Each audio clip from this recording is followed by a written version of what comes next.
সবাইকে বলছি, কে এখন আজকে তৃণমূলের সাথে নয় সে কিন্তু বাঙালি নয়, তার বাঙালিতে থাকারই অধিকার নেই।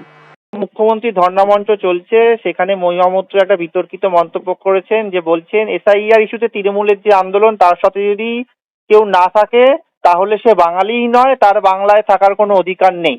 এটা নিয়ে বিতর্ক হচ্ছে, তো আপনাদের দল কিংবা আপনারা কিভাবে দেখছেন এটা? এক হচ্ছে মহুয়া মৈত্র কি বলেছে তার জন্য একেবারে আমাদের দলকে সিদ্ধান্ত করে কিছু বলতে হবে এমন মাপের মহিলা উনি নন। কিন্তু যাই হোক, মহুয়া মৈত্র তো আমার যতটা ওনার সম্পর্কে জেনেছি বা শুনেছি, তো একটু লেখাপড়া জানা মহিলা। তো তৃণমূলের বাকিদের থেকে তো ওনাকে মনে হতো বোধহয় একটু অড ম্যান আউট, যে তৃণমূলের লোকজন যা চেহারা ছবি তাদের যা করে তারা তার থেকে মনে হতো যেন একটু আলাদা। তো আজকে উনি প্রমাণ করলেন যে তৃণমূল তৃণমূলেই আছে। তো সেরকমই একটা কথা উনি বললেন। আসলে বাংলা, বাংলা সংস্কৃতি, বাংলার ঐতিহ্য, বাংলার পরম্পরা, তার সাথে তৃণমূলটাই যায় না। তৃণমূল আমাদের বাংলাকে গোটা দেশের কাছে, গোটা পৃথিবীর কাছে অত্যন্ত নিচে নামিয়ে দিয়েছে। এরকম কোনো দল এর আগে বাংলায় এভাবে ক্ষমতায় থাকেনি, যারা বাংলা সবকিছুকে শেষ করে দিয়েছে। বাংলা যে অত্যন্ত সমৃদ্ধশালী ঐতিহ্য সম্পন্ন বাংলা, শিক্ষায় সংস্কৃতিতে দেশের পীঠস্থান বাংলা, তার রাজনীতি সে স্বাধীনতা সংগ্রাম থেকে শুরু করে তার পরবর্তীকালে এই সব ইতিহাস ম্লান হয়ে গিয়েছে তৃণমূলের আমলে।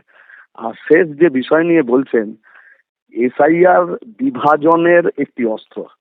পশ্চিমবাংলায় 19, 21, 24 তিনটি ভোট, সেটা এই বিভাজনের ভিত্তিতে তৃণমূল ও বিজেপির বাইনারি রাজনীতি, যে রাজনীতির কেন্দ্রে আছে হচ্ছে হিন্দু মুসলমান বিভাজন, তার উপর ভিত্তি করে করা। এই যে এসআইআর হচ্ছে, এসআইআরটাও হচ্ছে পুরো নাটক। এবং এই নাটকের মধ্যে দিয়ে বিজেপি তো সিরিয়াস নয়, এখানে জিতবে, সরকার করবে, এইসব আরএসএস বিজেপির দিল্লিওয়ালা নেতা এরা চায় না। এরা যে কাজটা করছে সেটা চোর চিটিংবাজের গভর্নমেন্ট যাতে হয়, সেইটাকে প্রোটেক্ট করবার দায়িত্ব বিজেপি নিচ্ছে। এসআইআর হচ্ছে তার কাছে এমন একটা অস্ত্র, যে অস্ত্র শার্প ডিভিশন, পোলারাইজেশন সমাজে তৈরি করবে, যার একটা টুকরো বিজেপির কাছে আসবে, পরিমাণটা সেটা কম হবে, আর বড়টা তৃণমূলের কাছে যাবে, যাতে ওর গভর্নমেন্টে দারোয়ানের ভূমিকা বিজেপি পালন করতে পারে। তাহলে একটা গভীর ষড়যন্ত্র চক্রান্ত, তা এসআইআর কে সামনে রেখে ইলেকশন কমিশনকে দিয়ে, যা একটা পাপেটে পরিণত হয়েছে বিজেপির, তাকে দিয়ে করানো হচ্ছে। এবং এই গোটা কনস্পিরেসিটা বিজেপি, আরএসএস, ইলেকশন কমিশন যা করছে তা তৃণমূলের গোচরে আছে, তৃণমূলকে নিয়েই তারা এই কাজটা করছে। কাজে উনি কি বললেন বড় কথা না, বাংলাকে বাঁচাতে গেলে তৃণমূল আর বিজেপি এই দুটোকেই সরাতে হবে। আমরা সমস্ত বাংলার মানুষের কাছে অনুরোধ করব যে অনেক হয়েছে। একজন দেশ চালাচ্ছে 12 বছরের বেশি হয়ে গেল, আর একজন 15 বছরের বেশি। আমাদের দেশ, আমাদের রাজ্য, তার সবকিছুকে এরা দুজনে মিলে ধ্বংস করছে।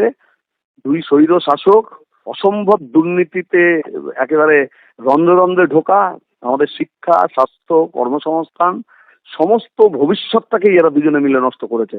সে বিভাজন বিভাজন বিভাজন, তার মধ্যে দিয়ে বাইনারি পলিটিক্সে টিকে থাকা। মৈত্র একেবারে উনি যে জায়গার লোক, ওই বাকি যা মানে নিয়োগ থেকে শুরু করে কয়লা, বালি, গরু, কত রকমের চুরির মালায় অলঙ্কৃত তৃণমূলে যোগ্য মহুয়ার বক্তব্য। একসময় বিজেপি নেতাদের আমরা এসআইআর ইস্যুতে বলতে শুনেছি একটা অংশের মানুষকে বাংলা ছাড়া করবে, রোহিঙ্গা, বাংলাদেশি বলে। তো আজকে মহুয়া মৈত্র তৃণমূলও বলছে যে তৃণমূল না করলে, এই সময় তৃণমূলের সাথে না করলে তার বাংলায় থাকার অধিকার নেই। মানে আমি তো বললামই, কথাটা বললামই, যে উনি ওনার অবস্থানটাকে ঠিক জায়গায় রাখতে পারলেন। মানে আমার আগে একটু ধারণা ছিল যে মানে একটু অন্য ধরনের একজন কেউ তৃণমূলের মধ্যে ঢুকে আছে, আলগোচে আছে, খুব একটা তৃণমূল করে না। আজকে বুঝিয়ে দিলেন উনি, এই গরু, কয়লা, বালি নিয়োগ, এই যে তৃণমূল, তার সঙ্গে একদম ফিট করা একজন, তিনি মহুয়া মৈত্র। যারা বাংলার সব থেকে বেশি ক্ষতি করেছে এই তৃণমূল এবং বিজেপি হচ্ছে সেই শক্তি। আমরা বাংলার মানুষকে আপনাদের মাধ্যমে বলতে চাই যে বাংলাকে বাঁচান, বাংলার ভবিষ্যৎ বাঁচান, আর তার জন্য তৃণমূল বিজেপি এই দুই শক্তিকে এই 26-এর যে ভোট আসছে, নির্বাচন আসছে, সেখানেই তাদেরকে পরাস্ত করবার ভূমিকায় বাংলার মানুষ বাংলাকে বাঁচানোর জন্য ঐতিহাসিক দায়িত্ব পালন করুন।